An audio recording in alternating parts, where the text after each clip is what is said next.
అన్న ఒకటే అన్న, అందరం కూడా కామన్ సెన్స్ ఉన్న వాళ్ళమే. ఒక్కసారి మీరు ఆలోచించండి.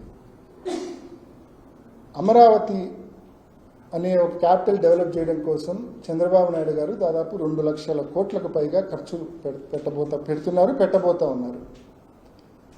మొత్తం ప్రభుత్వానికి సంబంధించిన డబ్బే. అంటే ఆర్టిఫిషియల్గా ఒక క్యాపిటల్ను అక్కడ క్రియేట్ చేసే ప్రయత్నం ఆయన చేస్తూ ఉన్నాడు. శివరామకృష్ణ కమిటీ వద్దన్నప్పటికీ కూడా మొండిగా 2 లక్షల కోట్ల రూపాయలు ఖర్చు పెట్టి అక్కడ ఆయన క్యాపిటల్ డెవలప్ చేసే ప్రయత్నం చంద్రబాబు నాయుడు గారు చేస్తూ ఉన్నారు. ఒకటే మీరంతా గమనించండి, ఎక్కడైనా ఒక 2 రూపాయలు ప్రభుత్వం పెడితే ఒక 10 రూపాయలు ప్రైవేట్ వాడు పెడితేనే అది న్యాచురల్గా డెవలప్మెంట్ అనేది జరుగుతుంది. 10కి 10 రూపాయలు మొత్తం ప్రభుత్వం పెడితే ఇంకా డెవలప్మెంట్ ఎట్లా జరుగుతుంది? ప్రభుత్వం అప్పులు తెచ్చి ఆడ పెడితే. కామన్ సెన్స్తో ప్రతి ఒక్కరు కూడా ఆలోచించాలి.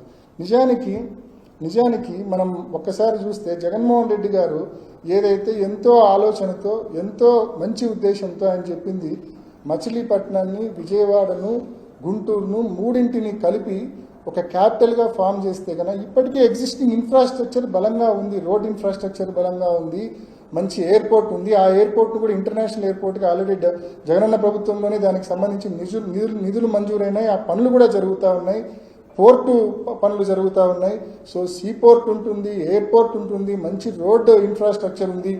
మనం ఈ 2 లక్షల కోట్లు 2.5 లక్షల కోట్లు ఖర్చు పెట్టే బదులు ఒక 25,000 కోట్ల రూపాయలు ఖర్చు పెడితే కన్నా ఎక్సలెంట్గా మనము ఈ మూడు సిటీస్ను కలిపి ఒక అద్భుతమైన క్యాపిటల్ తయారు చేయొచ్చన్న జగన్మోహన్ రెడ్డి గారి ఆలోచన ప్రతి ఒక్కరిని కూడా ఆలోచింపజేస్తూ ఉంది. కరెక్టే కదా, ఇంత పెద్ద ఎత్తున అప్పులు చేసి మొత్తం డబ్బులంతా అమరావతిలో పెట్టి ఆ 4-5 గ్రామాలు డెవలప్ చేసి మరి దాని బదులు ఈ 3 పెద్ద సిటీస్ను డెవలప్ చేస్తే ప్రజలందరికీ ఉపయోగం ఉంటుంది కదా అని చెప్పి ఏ ఒక్కరికైనా అనిపిస్తుంది కదా. అదేం వాస్తవానికి మనం ఎన్ని మాట్లాడుకున్నా ఒకసారి గతాన్ని మీరు గుర్తు చేసుకుంటే పవన్ కళ్యాణ్ గారిని ప్రసంగాలు మీరు గతంలో చూడండి. ఆయన చాలా క్లియర్గా కొన్ని మాటలు చెప్పినాడు. గతంలో ఏం చెప్పినాడంటే అమరావతి అనేది ఎప్పటికీ ప్రజా రాజధాని కాదు. అమరావతి అనేది ఒక వర్గానికి సంబంధించిన రాజధాని మాత్రమే, ధనికుల రాజధాని మాత్రమే. అది ఒక 56,000 ఎకరాలకు సంబంధించిన గేటెడ్ కమ్యూనిటీ, ధనికులకు సంబంధించిన గేటెడ్ కమ్యూనిటీ మాత్రమే అని ఈ మాటలు అంటున్నది నేను కాదండి. ఈ మాటలు అన్నది పవన్ కళ్యాణ్ గారే అన్నారు ఈ మాట. మరి ఈరోజు అదే పవన్ కళ్యాణ్ గారు ఆయన మాట్లాడిన మాటలు ఆయనే మర్చిపోయి ఈరోజు పెద్ద ఎత్తున ప్రభుత్వం అక్కడ అంటే మెడికల్ కాలేజీలను ప్రజలకు ఇచ్చిన పథకాలను అన్నింటినీ పణంగా పెట్టి అక్కడ 2 లక్షల కోట్ల రూపాయలు అక్కడ వెచ్చిస్తా అంటే వ్యయం చేస్తా అంటే పవన్ కళ్యాణ్ గారు కూడా ఏమాత్రం మాట్లాడకుండా మిన్నకుండా ఉండిపోయిన పరిస్థితి మనం చూస్తా ఉన్నాం. ఇవన్నీ కూడా వాస్తవాలే కదా. అది ఎప్పటికీ ప్రజా రాజధాని కాదనే విషయం పవన్ కళ్యాణ్ గారు చెప్పింది. అది ఒక వర్గానికి సంబంధించిన రాజధాని, ధనికుల రాజధాని అని మాత్రం ఆయన చాలా స్పష్టంగా గతంలో చెప్పినారు. వాస్తవానికి అది వాస్తవం.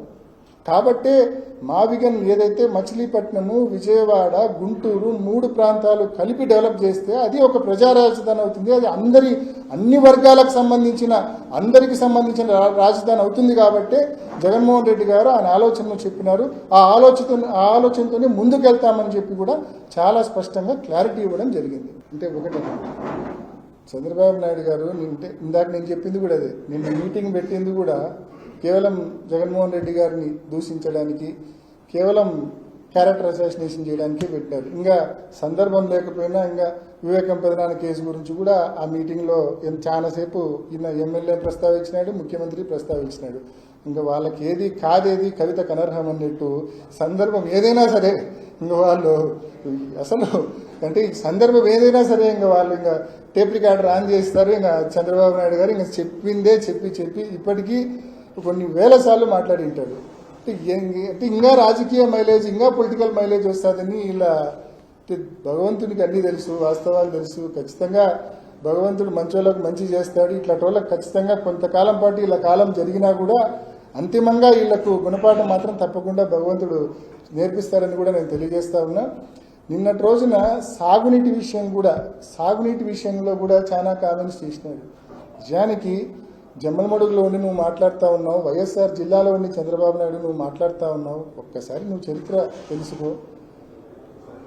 మామూలుగా మైలవరం కావచ్చు, చిత్రావతి రిజర్వాయర్ కావచ్చు, ఈ రెండు కూడా తుంగభద్ర హై లెవెల్ కెనాల్లో సబ్ సిస్టమ్స్లో చివరి 2 సిస్టమ్స్, ఒకటేమో చిత్రావతి, రెండేమో మైలవరం.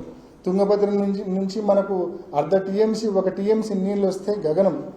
అటువంటి పరిస్థితుల్లో రాజశేఖర రెడ్డి గారు ముఖ్యమంత్రి అయిన తర్వాత 2004లో ఆయన ముఖ్యమంత్రి అయిన తర్వాత కృష్ణా నీటిని ఈ ప్రాంతానికి తేవాలా, ఈ జిల్లాకి తేవాలని చెప్పి కలలుగన నాయకుడు రాజశేఖర రెడ్డి గారు, పనులు చేయించిన నాయకుడు రాజశేఖర రెడ్డి గారు.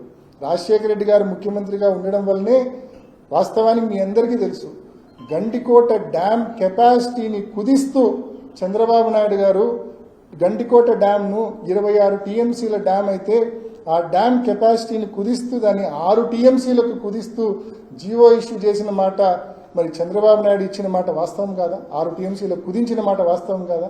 రాజశేఖర రెడ్డి గారు మళ్ళా ముఖ్యమంత్రి అయిన తర్వాతనే దాన్ని 27 టీఎంసీల రిజర్వాయర్గా దాన్ని మళ్ళా జీవో రీఇష్యూ చేసి పెద్ద ఎత్తున ఆయన హయాంలో పనులు చేయించి గండికోటకు నీళ్లు తెచ్చారు. గండికోట నుంచి సిపిఆర్కి లిఫ్ట్ వేయించారు. గండికోట నుంచి మైలవరానికి నీళ్లు తీసుకుంటున్నాం, గండికోట నుంచి పైడిపాలెనికి తీసుకుంటున్నాం, సర్వారాయ సార్ తీసుకుంటున్నాం, వామికొండకు తీసుకుంటున్నాం.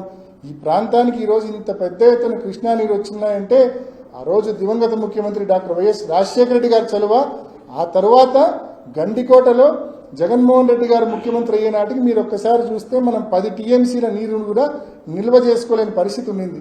జగన్మోహన్ రెడ్డి గారు ముఖ్యమంత్రి అయిన తర్వాత అక్షరాల 1000 కోట్ల రూపాయల R&R ప్యాకేజీ చెల్లించి గండికోటలో 27 టీఎంసీల నీరు నిల్వ చేసుకునే దానికి జగనన్న ప్రభుత్వం 1000 కోట్ల రూపాయల R&R ప్యాకేజీ చెల్లించింది కాబట్టే 27 టీఎంసీల నీళ్లు గండికోటలో మనం జగనన్న హయాంలో నిల్వ చేసుకోగలిగినాం.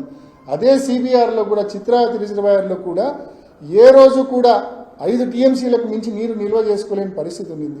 జగనన్న ప్రభుత్వంలో 270 కోట్ల రూపాయలు వెచ్చించి 4 గ్రామాల R&R చేసి సిబిఆర్లో కూడా 5 నుంచి 10 టీఎంసీల నీరు నిల్వ చేసుకునే పరిస్థితికి తీసుకొచ్చింది జగనన్న ప్రభుత్వం.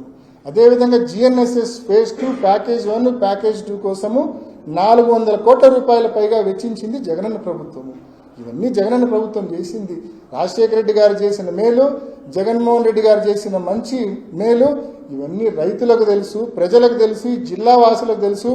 చంద్రబాబు నాయుడు గారు వచ్చి అబద్ధాన్ని ఎన్ని 100 సార్లు చెప్పినా, ఆదినారాయణ రెడ్డి వచ్చి జగన్మోహన్ రెడ్డి గారిని ఎంత దూషించినా అవాస్తవం వాస్తవం కాదు, వాస్తవం అవాస్తవము కాదు. కాబట్టి ఇద్దరు కూడా మతిస్థిమితం కోల్పోయింది చంద్రబాబు నాయుడు, ఆదినారాయణ రెడ్డి గారు. వాస్తవంగా మతిస్థిమితం కోల్పోయి మాట్లాడుతూ ఉంది వాళ్ళిద్దరూ. నిన్న మా మాటల్లో అంటే జంతువులతో కూడా పోల్చి మాట్లాడినాడు ఆయన ప్రసంగంలో ఆదినారాయణ రెడ్డి గారు. నేను ఆదినారాయణ రెడ్డి గారిని అడుగుతా ఉన్నా, మనిషివేనా నువ్వు? ఇన్నిసార్లు ఎమ్మెల్యేగా పనిచేసినావు, గతంలో పంతులుగా పనిచేసినావు. రాజశేఖర రెడ్డి గారు కుటుంబం పెట్టిన భిక్షణని రాజకీయ జీవితం. ఒకప్పుడు హైదరాబాద్ నుంచి నీ ఊరికి పోవాలంటే, గుండ్లకుంట మీద పోవాలంటే నువ్వు భయపడేవాడివి. అప్పట్లో రామ్ సుబ్బారెడ్డి అనే వాళ్ళ చిన్నాయన స్వర్గీయ శివారెడ్డి గారి దాటికి నువ్వు భయపడేవాడివి. భయపడి మైదుగురి నుంచి చుట్టుకొని పోయేవాడివి నువ్వు. అటువంటి భయస్థుడు నువ్వు. ఆ రోజు నీకు రాజశేఖర రెడ్డి గారు అండదండగా ఉన్నారు, నీకు బండ్లు కొనిచ్చినారు, నీకు ఆర్థికంగా సాయం చేసినారు, నీకు అన్ని రకాలుగా ఆపుగా రాజశేఖర రెడ్డి గారు ఉన్నారు. నువ్వు గతం మరిచి, నీకు రాజకీయ భిక్ష పెట్టిన రాజశేఖర రెడ్డి గారిని మరిచి ఆ కుటుంబాన్ని నువ్వు విమర్శిస్తే అది రోజు రోజుకు నీ పతనానికి నాంది పలుకుతుందని చెప్పి ఆదినారాయణ రెడ్డికి కూడా నేను తెలియజేస్తా ఉన్నా. ఆదినారాయణ రెడ్డి నువ్వు ఒకటి గుర్తుపెట్టుకో, అధికారంలో ఉంటే నేను ఆదినారాయణ రెడ్డి అంటావు, అధికారం లేకపోతే నువ్వు నిక్కర్ నారాయణగా మారుతావు. నీ బతుకది, నువ్వు గుర్తుపెట్టుకో, నీ బతుకది.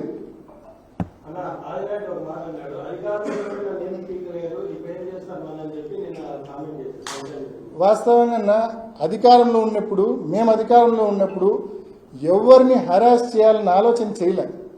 కాబట్టి ఆదినారాయణ రెడ్డి ఈరోజు ఇంత స్వయంగా మాట్లాడుతుంది. నన్ను ఏం పీకలేకపోయినారంటే వాస్తవంగా మేము ఆయన హరాస్ చేయాలనే ఉద్దేశం కానీ ఆలోచన కానీ ఆయన గురించి ఎక్కువగా ఊహించుకుంటా ఉండొచ్చు. కానీ మేము ఆయన గురించి ఏ రోజు ఎక్కువగా ఊహించుకోలే. ఆయన హరాస్ చేయాలన్న ఆలోచన ఉద్దేశం అధికారంలో ఉన్నప్పుడు మేము చేయలే. అది వాస్తవం. ఆదినారాయణ రెడ్డి పరోక్షంగా చెప్పింది కూడా అదే. నన్ను ఏం పీకలేకపోయినారంటే మేము హరాస్ చేయాలని మేము అనుకుంటే కదా, మేము ఏ రోజు ఆదినారాయణ రెడ్డిని హరాస్ చేయాలనుకోలే మేము అధికారంలో ఉన్నప్పుడు. కాబట్టే ఆయన ఈరోజు ఇంత విరవీగి మాట్లాడుతున్నాడు. కానీ భవిష్యత్తులో ఈ మాటలకు మాత్రం తప్పకుండా సమాధానం చెప్పే రోజు వస్తుంది. ఆ రోజు ఆదినారాయణ రెడ్డి నువ్వు మాట్లాడే ప్రతి మాటకు సమాధానం చెప్తాం.